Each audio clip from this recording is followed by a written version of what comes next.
Assalamualaikum warahmatullahi wabarakatuh. Halo adik-adik, bagaimana kabarnya? Semoga masih tetap semangat belajar di rumah.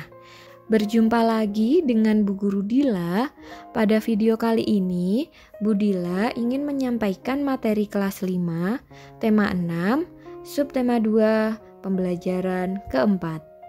Langsung saja, mari kita simak videonya. Menyimpulkan isi teks dari media cetak.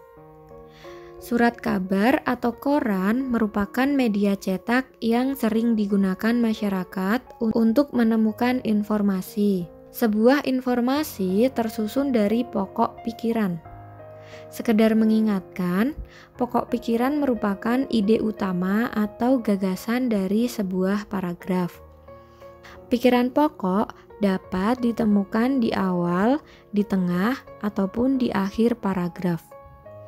Setelah membaca dengan seksama, kita dapat membuat kesimpulan dari pokok pikiran. Sebuah kesimpulan dengan menggunakan bahasa yang benar. Pokok pikiran dapat ditemukan dengan cara-cara sebagai berikut. Yang pertama, membaca keseluruhan bacaan dengan seksama. Yang kedua, menemukan kalimat utama. Yang ketiga, menemukan ide pokok pada kalimat pertama. Yang keempat, ide pokok tersebut merupakan pokok pikiran dari paragraf. Informasi penting. Informasi penting dapat ditemukan dengan membuat daftar pertanyaan dengan menggunakan kata tanya apa, siapa, di mana, kapan, mengapa, dan bagaimana. Setelah menemukan pokok pikiran dan jawaban dari pertanyaan yang dibuat, kamu dapat membuat peta konsep. Peta konsep digunakan untuk memudahkan menarik kesimpulan. Kesimpulan merupakan pendapat akhir dari teks yang telah dibaca. Kesimpulan disusun dengan menggunakan bahasa yang benar. Pembangunan ekonomi dan sosial budaya di Indonesia. Pembangunan ekonomi dan sosial budaya berperan penting bagi kemakmuran bangsa Indonesia. Hal ini karena tujuan pembangunan ekonomi dan sosial budaya adalah untuk menciptakan kesejahteraan bagi masyarakat. Pembangunan ekonomi dapat berjalan apabila terdapat peran sosial di dalamnya. Misalnya, adanya interaksi sosial. Oleh karena itu, pembangunan ekonomi dan sosial budaya merupakan dua hal yang tidak dapat dipisahkan. Contoh interaksi sosial yang terjadi dalam pembangunan ekonomi salah satunya adalah kegiatan jual beli di tempat pelelangan ikan atau TPI. Tempat pelelangan ikan atau TPI adalah tempat bertemunya penjual dan pembeli yang di dalamnya terdapat proses tawar-menawar untuk mendapat kesepakatan harga. Para pembeli merupakan pedagang ikan yang berasal dari berbagai daerah. Para pedagang akan menjual kembali hasil lelang ke pasar-pasar daerah. Agar sampai ke daerah, pedagang memerlukan alat transportasi untuk membawa barang dagangannya. Para penjual merupakan para nelayan yang setiap harinya pergi melaut untuk menangkap ikan.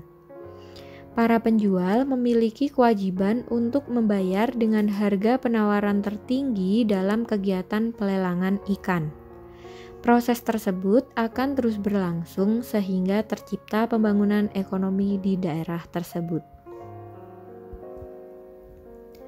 Berikut ini merupakan fungsi tempat pelelangan ikan. Yang pertama, memperlancar pelaksanaan pelelangan hasil tangkapan laut.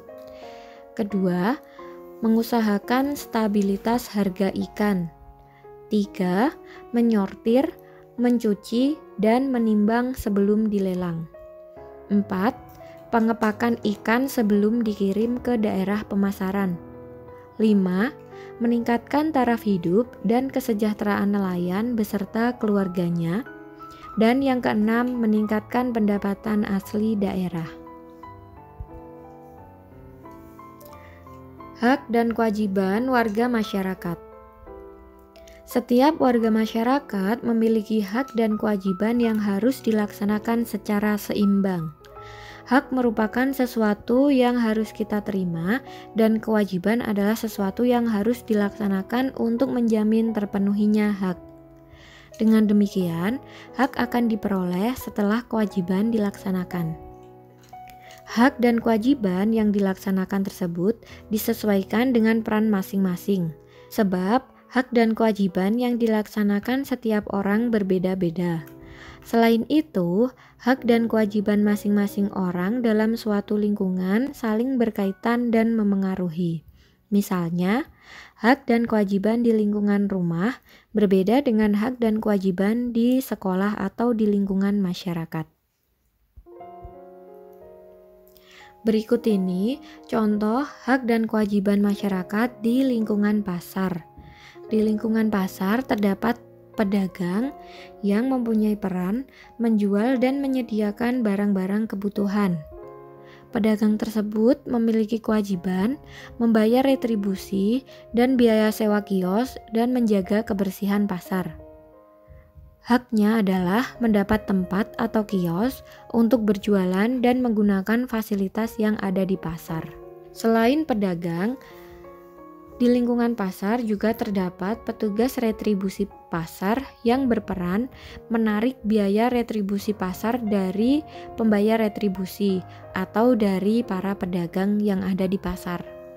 Kewajibannya menyetorkan hasil retribusi kepada kas daerah atau pemerintah daerah. Nah, petugas retribusi pasar mempunyai hak untuk mendapatkan gaji setelah melaksanakan kewajibannya. Yang ketiga, buruh angkut. Buruh angkut mempunyai peran membantu pedagang dan pembeli mengangkat barang-barang. Mereka berkewajiban mengangkut barang ke tempat tujuan dan berhak mendapat balas jasa berupa upah. Selanjutnya, petugas kebersihan pasar. Petugas kebersihan pasar berperan menjaga kebersihan pasar. Kewajibannya yaitu membersihkan lingkungan pasar dan berhak mendapatkan gaji atas tugasnya. Nah, demikian yang dapat Ibu sampaikan di pembelajaran keempat kali ini. Semoga anak-anak dapat memahami dengan baik dan tetap semangat untuk belajar di rumah.